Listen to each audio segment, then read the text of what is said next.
guys! Good evening! Kararating lang, katatapos lang ng therapy namin ng aking pamangkin at kanyang poging anak. Tanungin natin pangalan at ano ang naramdaman. Then after therapy, ano rin ang nararamdaman. Magandang gabi po. Ako po si Jairo Serrado at ito po yung anak ko na si JK Serrado. Bali, dinala ko po siya kay auntie dahil siya po ay nagkaroon ng ubo at medyo nahihirapan siyang huminga.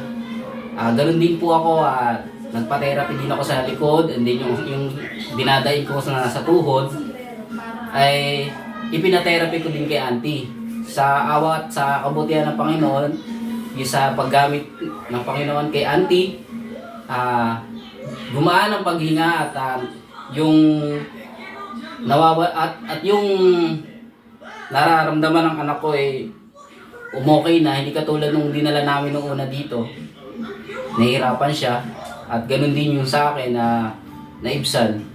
Kaya yung tuhod, ano ba yung tuhod? Yun namang sa tuhod ko, bali matagal ko nang dinadaing to.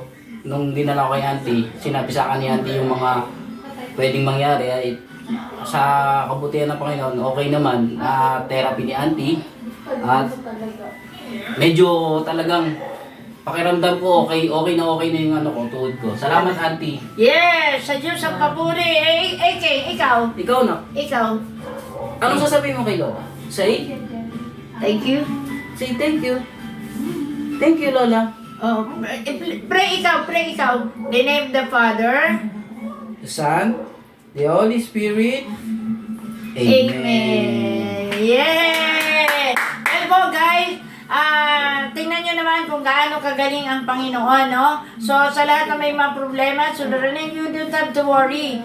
Just pray. At sa therapy with rubbing crystal oil and head compress, mararanasan ang sarap at ginhawa ng ating pakiramdam. Kaya muli, hi guys, thank you. God bless us all. Don't forget to like, share, and subscribe. At sa mga taga-Serrado family, kindly subscribe, ha? Tatay, Pablo, sa lahat